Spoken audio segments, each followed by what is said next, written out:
ما ته ځینې خویندې راغلې د استازي په خاطر باندې او ماشاءالله داسې خویندې هم پکې وي چې هغوی 3 کاله په مدارسو کې تدریس کړی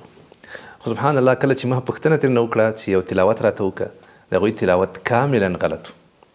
دا خو پرېږده چې هغه وړې اشتباهات یا وړې غلطیانې پکې غټې غلطیانې چې د کومو غلطیانو په وجه باندې مکمل د دوی هغه تلاوت خرابېږي هغه ګناهګارېږي ورباندې همدارنګه د معنای بدلیږي د قرآن کریم مونځ ورسره خرابېږي داسې غلطیانې فرضاً د ذال او د ذا ترمنځ فرق نشو کولی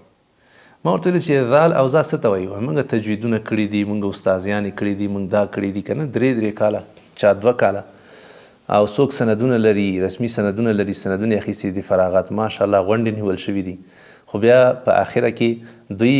هغه غټې غلطیانې هم نه دي اصلاح کړي متاسفانه دا چې ته اوس کینې یو شاګرد ته خو شاګرد هم هماغه رقم روان شو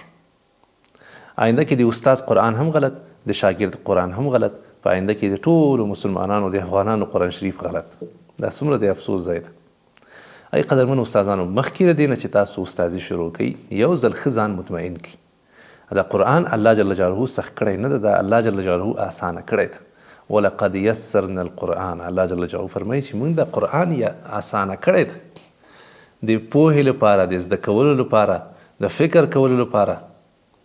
د ځان پوهولو لپاره الله جل جلاله دا آسانه کړی ده مهمه ده چې موږ او تاسو هم آسانه کړو په خپل ځان باندې سخت نه کړو او په ښه طریقه باندې په آسانه طریقه باندې زده کړو نورو خلکو ته هم په آسانه طریقه ور وښیو آسانه طریقه څه ده آسانه طریقه دا ده چې الف نه تر یا پورې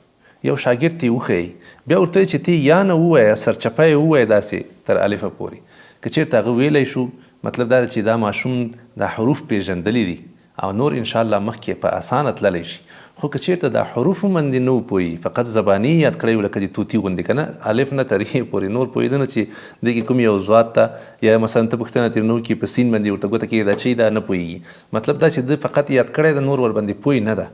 دا عین مخکې باید بو نه تللی شي ځکه مخکې بیا نه پوهېږي ټول عمر به ته ورسره وایي هغه بې تاپسې وایي وایه او هغه هم وایي وایه او هغه دا څه مطلب شو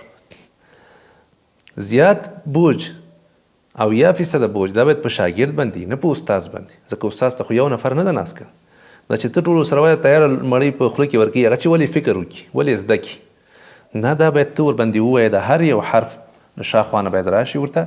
چې ماشومه دغه څه شی ده دا څه شی ده خیر ده په دې کې د 1 هفته 2 هفتې 3 هفتې دې ولګي خو دا ماشوم هر حرف باید وپېژني هم یې ولیکلی شي او هم یې صحیح ولوستلی شي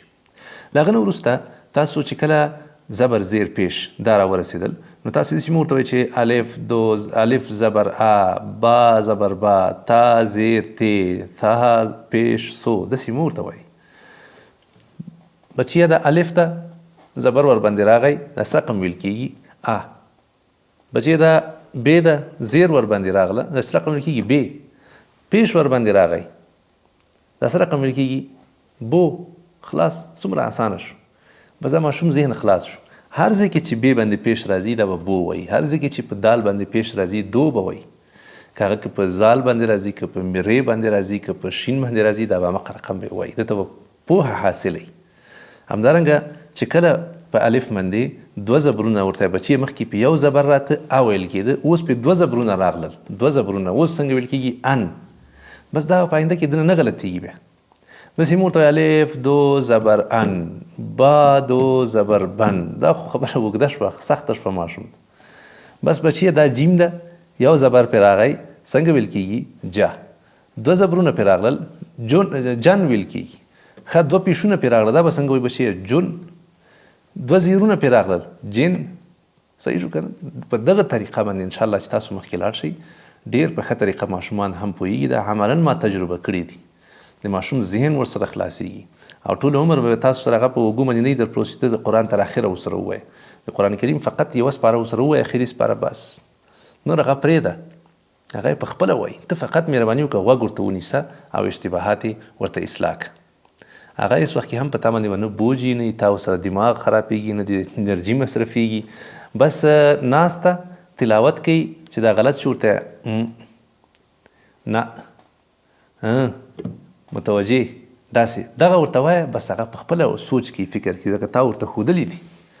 خپل غلطیان په خپله باندې اصلاح کوي. که اصلاح یې نه کړه ته یې ورته وښیې، هېڅ خبره نه ده. یوه سپاره 2 سپارو کې ورته وښیې، نور ماشوم په خپله باندې روان ده.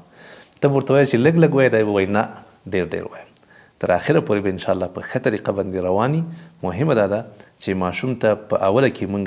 دغه زده کړه د قرآن آسانه کړو، لکه څنګه چې الله جل جلاله آسانه کړې ده. انشاءالله چې دا به زموږ ستاسو لپاره د ماشومان صدقه جاریه وي، او انشاءالله په مایوسه کېږي به نه، د دوی به وخت هم نه ضایع کېږي، او تاسو به د دې نتیجه په دنیا او په آخرت کې انشاءالله وینئ.